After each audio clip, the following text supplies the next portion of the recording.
Hi students, in this video we will discuss maxima and minima for a given function. Suppose y is a function of x and here clearly it's mentioned at a point b and c. First you draw tangents and same repeat in the case of d, e and f. Tangents you can easily see. B is a point for minima and e is a point for maxima. Now see at point A, angle formed is greater than 90, that is obtuse angle. So slope will be negative at point A. At B point, the angle is 0 degree. So slope will be 0. Tan 0 is 0. And beta at point C, just check this angle theta is less than 90. That is acute angle. So tan for acute angle will be positive. At point C, the slope is positive. Similarly, at point D, theta is again less than 90. For acute angle, slope will be positive. At point E, angle is 0, so slope will be 0. At point F, angle, just check that it is greater than 90, which is obtuse angle. So for that, slope will be negative. At point B and E, B point is for minima and point E is for maxima.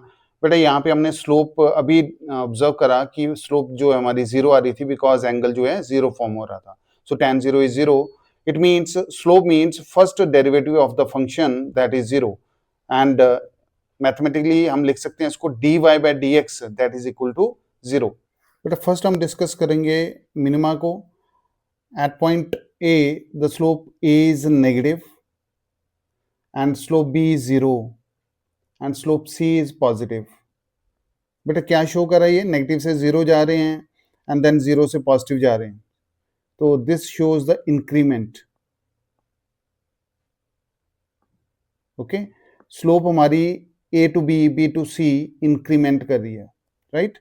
So simply you can say rate of change of slope, rate of change of slope is becoming this greater than 0, greater than 0. why again I am telling you, यहाँ पे देखो आप negative से zero जा रहे हो, negative में कोई वैल्यू आएगी, सो नेगेटिव से जीरो जा रहे हो और जीरो से पॉजिटिव जा रहे हो. सो फाइनली हमारे पास यहाँ पे rate of change of slope जो आ रही है वो क्या आ रही है, greater than 0. So again I am highlighting that this is greater than 0. So ये बेटा मिनिमा के लिए आ रहा है. So rate of change of slope को हम डिफरेंट वर्डिंग में लिख सकते हैं. So D D X of slope is rate of change of slope only. Okay, सो सी यहाँ पे मैंने लिख दिया rate of change of slope that is D D X of slope. then D D X of dy by dx. what is this dy by dx? that is slope only. तो फिर से मैं derivative ले रहा हूँ और इसको मैं d square y upon D x square भी लिख सकता हूँ, विच इज सेकेंड डेरिवेटिव और डबल डिफ्रेंसिएशन. और इसको बेटा d square y by d x square को हम बोल सकते हैं कि जब हम सेकेंड डेरिवेटिव लेते हैं जहाँ फिर डबल डिफ्रेंसिएशन लेते हैं तो वो ग्रेटर देन 0 आता है. तो that is the case of minima. Now at point maxima which is point E, बेटा इसको डिस्कस करेंगे अभी. Now see यहाँ पे जो है हमारे पास स्लोप D की बात हो रही है. तो स्लोप D क्या आ रही है बेटा, पॉजिटिव आ रही है बिकॉज यहाँ पे ये at point D angle is acute, so positive slope आ रही है. स्लोप E जो है वो जीरो आ रही है बिकॉज मिनिमा और मैक्सिमा दोनों के ऊपर जो है स्लोप जीरो आ रही है, that is dy by dx is zero. तो ई पॉइंट के ऊपर भी जीरो आ रही है. स्लोप एफ की बात करें, यहाँ पे एंगल जो है वो ऑब्ट्यूस बन रहा है. ऑब्ट्यूस बनेगा तो यहाँ पे tan for obtuse angle is negative. तो बेटा यहाँ पे मैं फिर से बता रहा हूँ, पॉजिटिव से जीरो जा रहे हैं और जीरो से नेगेटिव जा रहे हैं.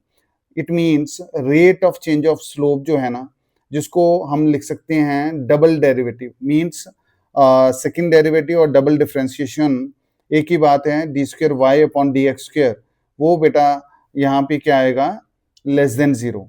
So double derivative you can see d square y upon dx square will come less than 0. Less than 0 means here the rate of change of slope, that is double differentiation, will come less than 0. Less than 0 means negative, decrement आ रहा है. यहाँ पे क्या आ रहा है, decrement आ रहा है. Means overall the rate of change of slope is decreasing, and simply you can say this is happening for the case of maxima. जो है एक फंक्शन कंसीडर कर रहा हूं, say that is y is equal to x square minus 4x plus 2. तो यहां से I am trying to get the slope that is dy by d x. First derivative बेटा इसका मतलब होता है कि हम स्लोप पता कर रहे हैं. ठीक है, तो स्लोप पता करेंगे तो डेरिवेटिव आप सभी को आता लेने. यहाँ मेरे पास डेरिवेटिव आ जाएगा 2x minus 4 plus 0. So simply I can say at maxima and minima, at maxima and minima मेरे पास dy बाई dx जो आएगा that will be 0. It means I can get 2x minus 4 equal to 0. इसको मैं दोनों के लिए, maxima और मिनिमा के लिए, दोनों के लिए dy बाई dx 0 ही आना है. So 2x minus 4 is equal to 0. यहाँ से मेरे पास x जो आ जाएगा दैट विल बी 4 बाई 2. बेटा उसका वैल्यू आ रहा है 2. और अगर मैं यहाँ अपर इक्वेशन में y का वैल्यू पता करना चाहता हूँ, so y is equal to x का वैल्यू यहाँ पे सब्स्टिट्यूट कर दूंगा इस इक्वेशन में. So that is 2 square minus 4 into 2 plus 2. बेटा सॉल्व करके आएगा हमारे पास 4 माइनस 8 प्लस 2, और y का वैल्यू कितना आ रहा है माइनस 2. बट यहां से मुझे x का तो पता चल गया that is what 2 and y is minus 2. But slope जो है that is dy by dx वो हमारे पास था 2x माइनस 4. ओके, और अगर मैं इसका फिर से डेरिवेटिव लेता हूं, so dy by dx of this dy by dx, जिसको मैं d square Y upon D x square लिख सकता हूँ. बेटा इसका डबल डेरिवेटिव लेने पे मेरे पास 2 आने वाला है.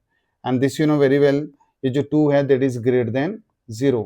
अंडरस्टूड है, अगर हमारा D square Y upon D x square greater than 0 आता है तो कौन सा पॉइंट रहता है ये? Only for minima, only for minima. You are absolutely right. If it is greater than 0 then point is for minima. So ऐसे हम पता लगा सकते हैं. और अगर हमारा D square Y upon D x square less than 0 आता है, मीन्स नेगेटिव आता है, तो बेटा डेफिनेटली वो वाला पॉइंट होगा फॉर मैक्सिमा. आई होप आपको मिनिमा और मैक्सिमा का इस शॉर्ट वीडियो से आइडिया लग गया होगा. Thank you very much.